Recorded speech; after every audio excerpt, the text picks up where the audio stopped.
भगवान शिव को कई नामों से जाना जाता है। भोलेनाथ, महादेव, शंकर, जटाधारी, शंभुनाथ और नीलकंठ।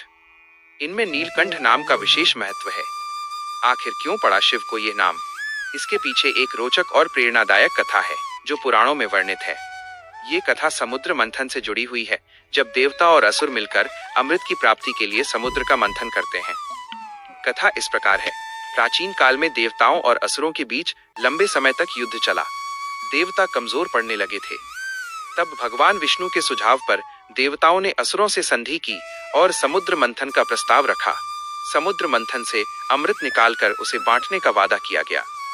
मंथन के लिए मंदराचल पर्वत को मथानी बनाया गया और वासुकी नाग को रस्सी। देवताओं ने वासुकी के मुंह की ओर पकड़ा, जबकि असुरों ने पूंछ की ओर। मंथन शुरू हुआ। मंथन से सबसे पहले 14 रत्न निकले। इनमें कामधेनु गाय, ऐरावत हाथी, उच्चैश्रवा घोड़ा, कौस्तुभ मणि, कल्प वृक्ष, अप्सराएं, लक्ष्मी देवी, वारुणी देवी, चंद्रमा, पारिजात वृक्ष, शंख, धनुष, औषधियां और अंत में अमृत कलश निकला। लेकिन इन रत्नों से पहले एक भयंकर विष निकला, जिसका नाम था कालकूट या हलाहल विष। यह विष इतना प्रचंड था कि इसकी लपटों से 10 दिशाएं जलने लगी। समस्त सृष्टि में हाहाकार मच गया। देवता, असुर, ऋषि मुनि, मनुष्य, गंधर्व, यक्ष सभी इस विष की गर्मी से तड़पने लगे। विष की ज्वाला से ब्रह्मांड खतरे में पड़ गया। ऐसी विकट स्थिति में सभी देवता भगवान शिव की शरण में गए। उन्होंने प्रार्थना की कि हे महादेव, आप ही इस सृष्टि के रक्षक हैं, कृपया इस विष से हमें बचाएं। शिवजी ने देवताओं की पुकार सुनी और विषपान करने के लिए तैयार हो गए। उन्होंने अपनी हथेलियों में उस भयंकर विष को भरा, फिर भगवान विष्णु का स्मरण करते हुए उसे ग्रहण कर लिया। विष इतना तीव्र था कि शिव के कंठ में पहुंचते ही उनका गला नीला पड़ गया।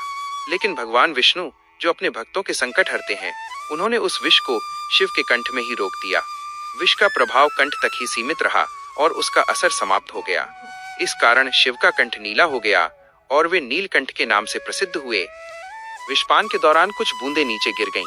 इन्हें बिच्छू, सांप और कुछ जहरीली वनस्पतियों ने ग्रहण कर लिया। यही कारण है कि आज ये जीव और पौधे विषैले होते हैं। विष का प्रभाव खत्म होने पर सभी देवगणों ने भगवान शिव की जय जयकार की। उन्होंने शिव को धन्यवाद दिया कि उन्होंने अपनी जान जोखिम में डालकर सृष्टि की रक्षा की। ये कथा हमें सिखाती है कि भगवान शिव कितने दयालु और त्यागी हैं। वे अपने भक्तों के लिए कुछ भी कर सकते हैं। सावन माह में इस कथा का स्मरण करके हम शिव की भक्ति में लीन हो सकते हैं।